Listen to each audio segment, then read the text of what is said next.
Mga lods, hindi lang sapatos kinokolekta ko. Pati kotse. Marami akong kotse. Ito. Oh. Ay, yung mga kotse ko mga lods. O, di ba? Hindi lang tayo Kobe, LeBron, Jordan. Pati Hot Wheels, addict din tayo kasi lahat ng mga trip natin ng kabataan, di ba, kaya na natin ngayon. O, kaya ito, nangyayari. Nakokolekta na natin sila. O, yan mga lods. Ito lahat ng Hot Wheels natin sa ngayon. Pero, papakita ko lang muna sa inyo ito. Ito yung pinakamalulupit. Okay? O, unahin na natin to guys.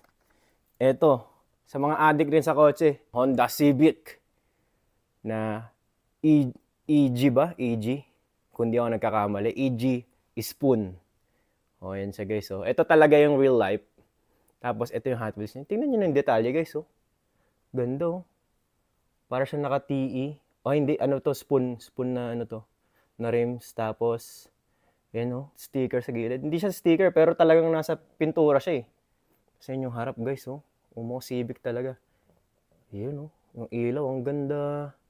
Tapos yung, ayun, yung mga decals dun, oh. Pati yung spoon, oh, linaw, oh. Sa salamin. Tapos meron siyang, ano, sa sunroof. Tsaka ito yung likod, guys, oh, ganito. Tingnan nyo naman. Napakaganda. Talagang kuwang-kuha yung Civic. Yan, oh. Tapos next natin, guys, ito. BMW Pro Car. So, kinuha ko siya kasi sa pagkakaalala ko, yung mga Hot Wheels na merong mga limited edition sa Target. So, guys, yung mga taga-Amerika, alam niyo yung Target. Akala ko Target siya kasi yung design niya, parang Target. Eh, ano pala talaga? Ano lang siya, design lang siya ng BMW. Pero kinuha ko pa rin kasi ang ganda, guys. So, tingnan yung ganda ng tindig, oh. Pogi, oh. Lowered talaga, oh. Ganda ng fitment. Tapos, ang taba nung gulong. Yun, oh, napaka-pogi. Yan yung harap niya, guys, oh. So, ano to? Classic na BMW to. Napaka-pogi, diba? O, ito yung likod niya. Ganda, oh. Ganda ng spoiler. Talagang, kaya napakuha ko eh. Kaya napakuha din ako eh. Pero nung una, akala ko talaga ano siya, Target car. So, pero maganda pa rin siya. Kaya kinuha ko na. Tapos, eto guys, oh. Lamborghini Reventon Roadster. Kung papansin nyo, parang siyang kakaibang ano, no, Hot Wheels. Yung parang hindi siya normal. Iba yung ano niya, yung ganito, yung lalagyan. Kasi, ito yung madalas eh. Diba guys? Ito yung madalas na parang ano niya, card. Pero ito, ganito. Kasi ano siya, special edition. Oh ha? Lamborghini talaga. Pagka nagtitingin kayo mga Hot Wheels, mga lods, pagka mga Lamborghini, Ferrari, mga Bugatti, kunin nyo yun, yung mga Porsche, kasi bihira lang maglabas yung Hot Wheels ng ganun, kaya kunin nyo. Ito guys, oh, McLaren.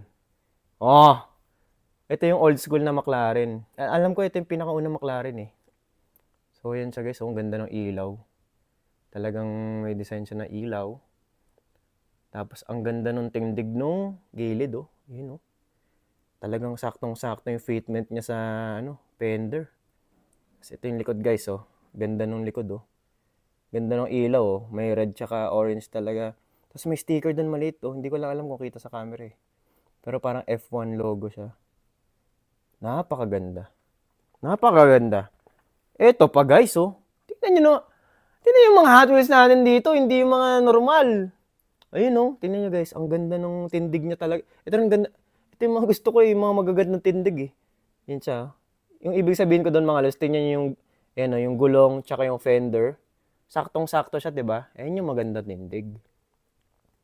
Tapos grabe yung mga ano niya. Livery, tawag diyan livery. Yung design guys, livery yung tawag diyan, kung di ako nagkakamali. Yun, ang ganda, oh. Tapos may side skirt pa siya. Tapos talagang ano, wide body siya mga lods, oh. Tingnan, pupunta tayo sa likod. Yun, oh, wide body. Tingnan yung gilid, 'di ba? Talagang kumbaga, mas wide siya sa normal na kotse. Ayun, oh, ganda talaga nung ano, pati yung likod, kuha yung ano, real life. Ayun siya guys, oh. Ganda. Ito yung harap. Alfa Romeo. Yan mga lods. Yung mga addict sa ano, rally racing. Yan, Alfa Romeo. Alam niyo yan. Pogi, di ba? O, tas eto pala mga lods. Eto. Parang, kala nyo parang chill lang siya, di ba? Pero guys, pagka nagtitingin kayo ng Hot Wheels, eto yung titignan nyo. Tingnan nyo to. Tingnan nyo ah. Boom, nakita nyo yun? Ayun, parang may bilog doon. Ayun, oh. Ibig sabihin, ano yan mga lods? Rare. Kumbaga, ano siya, tawag doon? Hinahunt. Basta yung, nakalimutan ko yung tawag eh. Yung mga addict sa Hot Wheels, alam yan. So, treasure hunt. Yun yung tawag, treasure hunt siya, guys. So, ayan. Kala nyo parang chill lang siya. Pero tingnan nyo kasi, oh, ito. Ito, normal na Hot Wheel lang. Wala, tingnan nyo, oh. Oh, wala siyang ganun. Oh. Yung bilog, ito, meron. Yan, oh. Tingnan nyo. Oh, di ba? Oh, yan, guys. Oh, ayan yung nagpapaano dyan.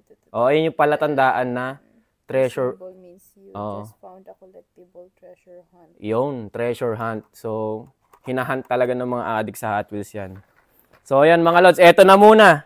Ito na muna pinakita ko sa inyo. Ayan, oh. Si Honda Civic, si BMW, si McLaren, si Lamborghini, si Alfa Romeo, tsaka si... Hindi na kaya ng kamay ko, guys. Ganun nakara. Paano pag nakita ko lahat? O, yan, guys. Pero, yan, guys. Tsaka si Treasure Hunt. O, yan na muna, guys. Ha? Yan na muna papakita ko sa inyo.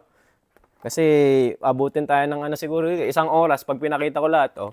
Pero, yan, mga lods, o. O, yan. Ayan yung mga kotse ko, mga lods. Hindi lang tayo puro sapatos. Kotse din, Hot Wheels. O, di ba? Lahat nung, talagang healing your inner child, eh, no? O, yan, mga lods. O, shoutout sa mga addict rin sa Hot Wheels dyan. Oh, hindi naman tayo ngayon shush. Ano to? Sheesh. Wheels!